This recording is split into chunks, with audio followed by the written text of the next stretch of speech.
Greetings to you all. I am Dr. Anveshni Dumala, working as an assistant professor in the Department of Information Technology in Vignyan's Nirula Institute of Technology and Science for Women. So today we are going to discuss the optimization. See, consider the example like there are two systems. One is a source node and the other one is destination node.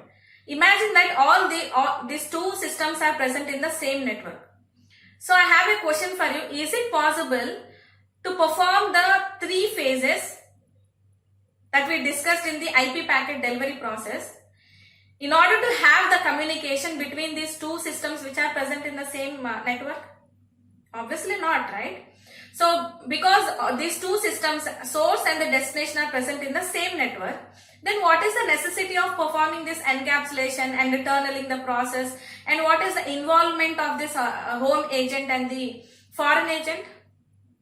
Obviously it is not required, right? So unnecessarily we are doing all this process though the systems are present in the same network. I mean, source and the destination are present in the same network. That particular problem we are calling it a triangular routing problem. What we are calling it as triangular routing problem. So in order to avoid that, we have optimized routing. We need to optimize the routing process. So for that, what we are doing here in the diagram, you can see, right? So in the diagram we are able to see it, right? So the correspondent node and the mobile node both are present in the same network. So we have this triangular routing problem. So in order to avoid that, we are optimizing so in this we use different packets. So binding request is there. So in the diagram you can observe we have this correspondent node. Next we have a home agent. Next one foreign agent old, foreign agent new, and the mobile node, right? So initially the correspondent node is sending the request to the home agent for the information regarding this mobile node, right? So now what happens? To optimize the routing process, also to solve this triangular routing problem, we are using 4 different messages like a binding request, binding update, binding acknowledgement, and binding warning. Now here, what is binding request? So it is sent by a node that wants to know the current location of an mobile node to the home agent. So the home agent checks if it is allowed to reveal the location and then sends back a binding update. Next one is binding update. So it is sent by the home agent to the correspondent node revealing the current location of a mobile node. So it contains the fixed IP address of the mobile node and the care of address. Next one, this message can request an acknowledgement. Next one is binding acknowledgement. So if binding acknowledgement is requested, a node returns this acknowledgement after receiving binding update message, right? So next one is binding warning.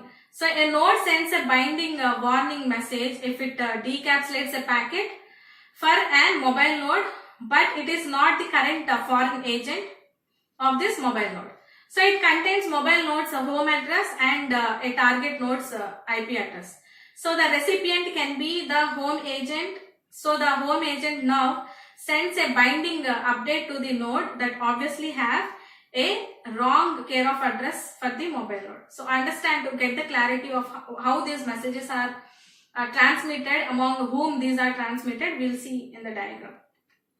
So here you can observe there is a correspondent node and also a mobile node. In between we have the home agent and foreign agent. So initially this correspondent node will send the binding request to this home agent, requesting for the correspondent, care of address. Okay. So correspondent node is sending binding request to this home agent to know the care of address of mobile node. Now the home agent will send the binding update packet saying the current care of address. Now the correspondent node will send the acknowledgement for that, and by that it will know the current care of address of mobile node. Now this correspondent node will send directly data to the foreign agent. Now foreign agent will relay that data to the mobile node. Okay. So at this junction, so mobile node is changing its network. So red colored dots can specify that mobile node changed its location. Now what happens? It will send the registration process to this home agent through the foreign agent. Okay. Also, now this new foreign agent will send the update to this old foreign agent. The old foreign agent will send the acknowledgement to this new foreign agent. Now what happens? The corresponding node is sending data to this old foreign agent. Old foreign agent is sending to new foreign agent. New foreign agent is sending to mobile node. Right? So here, once this old foreign agent receives this encapsulated packet, it decapsulates it. Whenever it is decapsulating, the care of address is not updated in that particular packet. So it will send a binding warning to this home agent. Now the home agent will make update at the correspondent node saying the current care of address of mobile node. Okay. So now the correspondent node will send the acknowledgement to this home agent.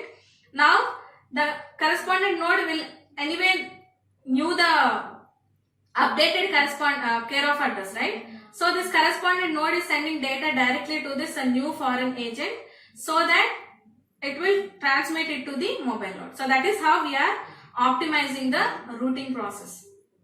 So once we have seen how this correspondent node is communicating with the mobile node. Now let's see how this mobile node is replying the correspondent node. That is, it is following the reverse tunneling process. So in this diagram you can observe 3 steps. In the first step, mobile node is sending packet to the foreign agent. Foreign agent is encapsulating that packet and sending through the tunnel. Home agent will receive that. Home agent will decapsulate that packet and it will send to this correspondent node. Right? So next one. Now let's see IPv6. Internet Protocol version 6. There is no need to deploy special routers as foreign agents as in mobile IPv4. So there is no special routers are required as in the IPv4. So mobile IPv6 operates in any location without any special support required from the local router. So support for router optimization is a fundamental part of this IPv6 protocol rather than the non-standard set of extensions. So did you observe that in IPv6, anyway it is not supporting the mobility, so we are making some enhancements and we are adding some extensions in the header. So all those adding header, encapsulation, tunneling process, all these processes are not required in the case of IPv6 because IPv6 by default supports the mobility. It supports other protocols at different layers and also it doesn't require any non-standard set of extensions. Okay, so mobile IPv6 route optimization can operate securely even without these pre-arranged security associations. So it is expected that route optimization can be deployed on a global scale between all the mobile nodes and the fixed correspondent nodes. So support is also integrated into mobile IPv6 for allowing route optimization to coexist efficiently with routers that perform the ingress filtering. So most packets sent to this mobile node while they are away from home in mobile IPv6 are sent using this IPv6 routing header rather than IP encapsulation, reducing the amount of resulting overhead compared to mobile IPv4. So mobile IPv6 is decoupled from any particular link layer as it uses IPv6 neighbor discovery instead of ARP. That is, this also improves the robustness of the protocol. The use of IPv6 encapsulation is used to manage the kernel soft state. The dynamic host home agent discovery mechanism in mobile IPv6 returns a single reply to the mobile node. Okay. So now let's see the dynamic host configuration protocol. So it is in the name itself, right? So whenever the device or a node or a system that is entering into the network and if it wants to participate in the communication, it should have a unique IP number, IP address, right? So in order to get the IP address dynamically, so this dynamic host configuration protocol will assign the IP address. That is, any host that is interested to join the network, it will be configured dynamically by using this dynamic host configuration protocol. That means this the DHCP will maintain some pool of IP addresses, something like basket full of IP addresses. So whenever the node is coming and joining the network, and if it wants to transmit any data in the network, it has to have the IP address. So it will send a request to this DHCP server.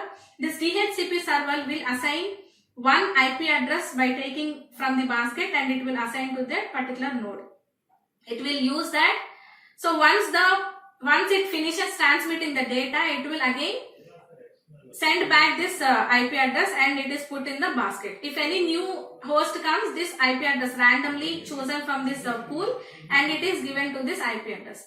For example, if that particular user wants to extend the communication, then also it can renew it, right? So DHCP is an automatic configuration protocol used on IP networks. DHCP allows a computer to join an IP based network without having any pre-configured IP address.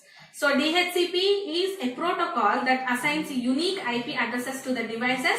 Then it can release and renews these addresses as devices leave and rejoin the network. Fine. So if a new computer is connected to a network, then what happens? DHCP can provide it with all the necessary information for full system integration into the network. So in the example, you can observe that we have different clients and a server. So in between we have a relay that relays this broadcast packets from the client to the server. Now let's see how this DHCP works. So in the diagram you can find out there are two different servers at the left and at right. So in between we have the client. Initially the client will send this DHCP discover packet to the servers. The servers will determine the offers by sending the configuration in it. So among all the offers it got, the client will select one, and it will send back the DHCP request to the servers. So here if only one DHCP request is sent and all other DHCP requests are rejected, now the client will confirm the configuration of the services that are requested by the client, and it will send the DHCP acknowledgement. Now the initialization process is completed. Now what happens once the data is transmitted, and if the node has no data to transmit, it will release those offers, or it will release that IP address. So DHCP release is sent to the server, and now the context regarding that particular node is deleted at the server. So this is how the dynamic host configuration protocol works. So now we have come to an end. In these sessions we have seen what is internet protocol, what is the drawback of the existing internet protocol. So what is the necessity for mobility, and why we have come to the mobility IP, mobile IP. Also we have seen how this mobile IP works and what are different phases in delivering this IP, mobile IP packet. In that we have three phases like we discussed earlier. We have agent discovery. For that we are using agent advertisement and agent solicitation. Next one is agent registration. Third one is data transfer by using encapsulation and tunneling.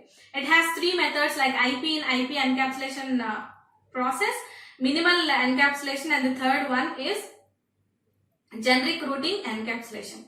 Also we have seen route optimization. We have seen IPv6. We have discussed the difference between IPv6 and IPv4. Also we have seen the working of a dynamic host configuration protocol. So thank you for listening to the class. We'll see you in the next class.